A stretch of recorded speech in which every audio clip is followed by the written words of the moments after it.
Welcome dear students. आज हम देखेंगे आव्यूहों की तुलना। पिछले लेक्चर में अपन ने देखा था कि मल्टीपल कैसे होता है, ऐड कैसे होता है, माइनस कैसे होता है, यानी मैट्रिक्स के ऑपरेशंस देखे थे। अभी कुछ ऑपरेशंस उसमें बचे हुए हैं जो अपन रिक्वायरमेंट के अनुसार पढ़ते चलेंगे। इसमें अपन को देखना है आव्यूहों की तुलना यानी कंपैरिजन ऑफ मैट्रिक्स। ये इतना इम्पोर्टेंट टॉपिक है, जब आपका पेपर काफ़ी सिंपल बनाया जाएगा तो हो सकता है 1 मार्क्स में तुम्हें एमसीक्यू के अंदर ये चीज़ देखने को मिल सकती है। एक्सरसाइज जब अपन शुरू करेंगे तो सबसे पहले जो क्वेश्चन अपने आएंगे वो क्वेश्चन क्या होंगे, कंपैरिजन ऑफ मैट्रिक्स। तो कंपैरिजन ऑफ मैट्रिक्स अपन देखेंगे कैसे करते हैं। ठीक है, आइए चलिए संग में सभी लोग नोट्स बनाते हुए चलेंगे। ये मेथड है, बहुत अच्छे से सीख के चलना है। एक्सरसाइज में और लर्निंग में काफ़ी सिंपलिसिटी फील करेंगे आप लोग। देखिए, तो कंपैरिजन ऑफ मैट्रिक्स यानी आव्यूह की तुलना। आव्यूह की तुलना करने से पहले अपन देखते हैं ऑर्डर। तो सबसे इंपॉर्टेंट चीज है मैट्रिक्स के अंदर क्या, उनके ऑर्डर। तो तभी अपन आव्यूह की तुलना कर सकते हैं जब आव्यूह के ऑर्डर समान हो, यानी उनके क्रम या कोटि समान हो। यदि आव्यूह के क्रम या कोटि समान है तो हम उसकी तुलना कर सकते हैं, और यदि ऐसा नहीं है तो तुलना नहीं हो सकती है। आया समझ में? कब तुलना कर सकते हैं? यदि आव्यूह के क्रम व कोटि समान है। चलिए चेक करते हैं। तो एक क्वेश्चन लिखा हुआ है सिंपली 3YZ56943। ये तुम्हें चेक करना है कि क्या इनका कंपैरिजन कर सकते हैं या नहीं कर सकते। सबसे पहले इसको देखा तुमने, कितनी रो है? 2 रो। कितने कॉलम्स है? 2 कॉलम्स है, यानी इसका ऑर्डर 2 × 2। इसमें कितनी रो है? 2 रो है, और इसमें कॉलम भी कितने हैं? 2। तो इनके जो ऑर्डर है वो क्या है? सेम है। क्रम कैसे है? समान है। जब समान क्रम है तो आव्यूह की तुलना। क्या लिखेंगे? समान क्रम के आव्यूहों की तुलना। तो देखेंगे सबसे पहले A11 प्लेस पर जो मैट्रिक्स है उसकी A11 प्लेस के मैट्रिक्स से कंपैरिजन करेंगे। तो 3 6 Y 9 से यहां लिखेंगे A12 first row second column, यहां पे भी A12। क्या देखा? इस वाले मैट्रिक्स में जो A12 पर है वो कितना है? Y, और यहां कितना है? 9। सो तुम लिखोगे Y = 9। समझ में आया? सेम ये 21 है, क्या लिखेंगे अपन? क्या? A21 second row and first column क्या है? Z कांस्टेंट है। यहां पे बताइए क्या है वेरिएबल? जी सेकेंड रो फर्स्ट कॉलम पर। तो A21 यहां पर है Z और इसके जगह पर है 4। सो Z = 4। समझ में आया?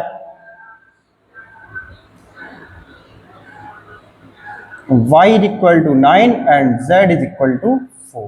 This is your final answer. सभी को समझ में आया? ठीक है, आइए आगे नेक्स्ट देखते हैं। इसमें कंपैरिजन करेंगे तो सबसे पहले ऑर्डर देखा, फर्स्ट रो सेकंड रो। कितनी रो है? 2 रो है। 1 2 कितने कॉलम है? 2। यहाँ पे भी 2 रोज हैं और 2 कॉलम, यानी इनके जो ऑर्डर है वो क्या है? सेम है। जब ऑर्डर सेम है तो क्या लिखेंगे? समान क्रम के आव्यूहों की तुलना। समान क्रम के आव्यूहों की तुलना। तुलना करने पर ध्यान देंगे। तो बताइए इसका जो A11 प्लेस है वो कितना है? 3। क्या लिखेंगे? A11 place = A11। A11 पर यहां कितना है अपने पास? X, और यहां कितना रहा? 3। सो X = 3। यहां पर सेकंड जो वेरिएबल है अपना Y है, और कौन सी प्लेस पे? Second row second column. A22 इसका एड्रेस लिखा A22 = A22। तो A22 पर इस वाले में Y है, सो Y लिखेंगे। और यहाँ पे कितना है 4 है। समझ में आया? तो अब इसके आंसर अपन नोट करेंगे, यानी x is equal to 3 and y is equal to 4। ये फाइनल आंसर। समझ में आ गया? Very good. आइए आगे देखते हैं। तो अब ऑर्डर तो समझ में आ गया, ऑर्डर लिखने की जरूरत है क्या? कितने रो? 1 2। कितने रो है? 2 रोज है। और ये 1 2 कितने कॉलम्स हैं? 2 कॉलम्स हैं।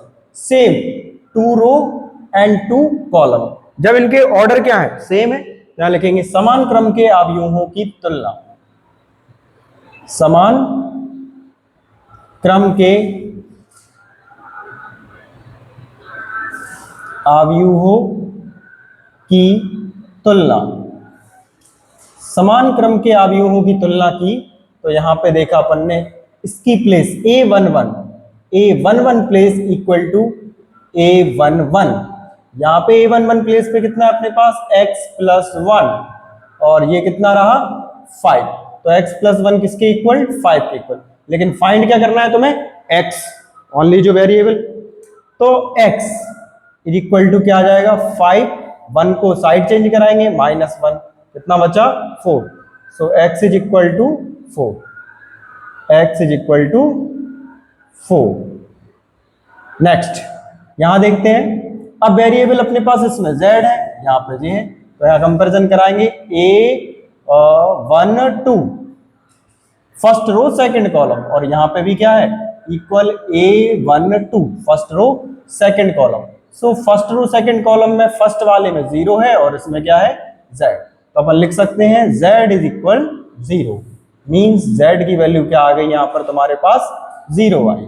इसी तरह यहाँ पे कांस्टेंट क्या है? वेरिएबल y है, यहाँ पे 6 है, तो आ जाएगा A22 मीन्स A22 से कंपैरिजन। यहाँ पे A22 पर तुम्हारे पास y है और यहाँ पर 6 है। सो y इज इक्वल टू 6। समझ में आया? अब तुम इन सबके आंसर को एक बार लिख सकते हो। x is equal to 4 and y is equal to 6 and z is equal to 0। You get all the 3 variables answer. आया समझ? सभी 3 वेरिएबल्स के आंसर आपको प्राप्त हुए। यहां पर देखेंगे तो ये प्लस है, तो भाई 2 कॉलम नहीं है, ये ऐड होके एक ही कॉलम बनाएंगे। समझ में आ गया? J1 column 2 column 1 column 2 column 1 रो 2 रो 1 रो 2 रो। समझ में आया? यानी 2 रोज और 2 कॉलम्स हैं। जब 2 रोज और 2 कॉलम्स हैं तब अपन देखेंगे कंपेयरिंग। यहां लिखेंगे comparing same order matrix. Same order matrix.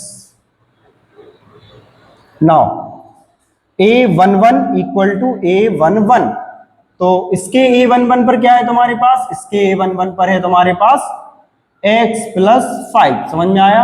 और इसके A11 पर क्या है भाई? 3 है। तो यहाँ पे x निकालेंगे 3 and side change -5। -5 plus 2 plus 3 तो आएगा -2। सो x इज इक्वल टू -2। समझ में आया? x का वैल्यू क्या आ गया? -2। बहुत ही सिंपल लग रहा है बच्चों। गुड। आगे देखिए ये कितना लिखा है? y plus 2 equal 7। So y is equal to, तरीके से करो यार, नंबर लेना है पेपर के अंदर। ये प्लेस है A first row and second column, तो A12 इक्वल A12। ये कितना है? y plus 2 equal 7। सो आएगा y equal to 7 -2 means 5। So y का वैल्यू क्या आ गया? 5 आ गया। ओके। एक और दिख रहा कांस्टेंट क्या है? यहाँ पे z है, और z कितने प्लेस पर है इस वाले के हिसाब से? A22 means A22। इसके A22 पर क्या है? -5। इसके A22 पे क्या है? -z। So -2 minus cancel, it means z is equal to 5। समझ में आया? अब तुम आंसर लिख सकते हो इसके। आंसर में x is equal to -2 and y is equal to 5 and z is equal to 5। समझ में आया? z तो सेम ही आ रहा है ना? Very good. तो ये आपके आंसर से आया समझ? कठिन तो नहीं लग रहे? बिल्कुल भी कठिन नहीं है, बस आराम से समझते हुए चलो, संग में करते हुए चलो, एक बार में सीखोगे। इसका कंपैरिजन पहले ऑर्डर देखा तो इसमें भी 2 इंटू 2 और इसमें भी 2 इंटू 2। भाई लोग घर से कर लोगे तुम लोग? बिल्कुल, पहले खुद से करना फिर हमारे से चेक करना पॉज करके, ठीक है। देखिए तो इसका प्लेस है A11 means comparison by A11, so A11 is equal to x plus y means 5। अब भाई इसको कह देंगे अपन इक्वेशन 1, क्योंकि इसका सॉल्यूशन अभी अपन को नहीं कर सकते। तो यहां पे देख रहे 0 और u यानी A12 मीन्स A12, इसके A12 पर क्या रहा 0 और इसके A12 पे रहा u, सो लिख दोगे u is equal to 0। Very good. Now A22 मतलब second row second column, A22 equal A22, so इसका A22 है y और इसका A22 है 3, सो y इज इक्वल टू 3। समझ में आ गया? Very good. इसी तरह देखेंगे भाई कितना z बचा है, तो z कौन से प्लेस पर है? z है अपने A21 मतलब सेकेंड रो फर्स्ट कॉलम, सो कंपैरिजन बाय A21। यहां A21 का वैल्यू z है और यहां A21 का वैल्यू क्या है तुम्हारे पास 9। किस किस को समझ में आया? यही है ना, किसके बराबर 9 के बराबर, सो z इज इक्वल टू 9। भाई 3 वैल्यू तो आ गई, लेकिन यहाँ पे अगर अपन कांस्टेंट देखें तो y बचा है, y तो यहाँ पे मिल गया, लेकिन अभी जो मेन है x वो तो आया ही नहीं है। क्या करेंगे? So y equation first x plus y is equal to 5x, और जे भाई y की वैल्यू कितना है तुम्हारे पास 3 है, यहाँ 3 रखेंगे equal to 5, x is equal to 5 minus 3, कितना बचा 2, so you get x is equal to 3। सभी कांस्टेंट्स वेरिएबल्स की वैल्यू तुम्हारे पास है, यहां आंसर लिखते आंसर में सही से लिखेंगे। सबसे पहले x, और x का वैल्यू क्या है 2, y का वैल्यू क्या है 3, फिर z का वैल्यू कितना है 9, और फिर है u, और u का वैल्यू तुम्हारे पास 0। समझ में आया? इसी तरह है, सारे आंसर फाइंड करोगे तो भाई बन जाओगे हीरो। आगे देखो, अब इसमें क्या है, रो कितनी है 1 2 3 मतलब 3 रो है, और इसमें कॉलम 1 2 3 1 2 3 तक गिनती आ रही, आगे भी आती होगी, ठीक है। और देखो 1 2 3 और इंटू 3, तो क्या देख रहे हैं, इनके जो ऑर्डर्स हैं वो कैसे हैं, सेम है। यहां क्या लिखोगे, समान क्रम के आव्यूह, समान क्रम के आव्यूहों की तुलना, समान क्रम के आव्यूहों की तुलना करोगे तो समझ में आएगा कि किसका क्या वैल्यू होगा, ठीक है। देखो इसका A11 सेम है, A12 सेम है, तो भाई x इक्वल टू कितना बच रहा 7। समझ में आया? पहला answer. y is equal to क्या दिख रहा 9, very good, y equal to 9। अब अपन को दिख रहा है L, और L मीन्स है यहां पर कितना -4, और यहां कितना है, एक वेरिएबल है अपने पास z, और z का वैल्यू हो गया भाई z इक्वल 0, सो z हो गया 0। भाई z इक्वल टू 0, आंसर लिखें।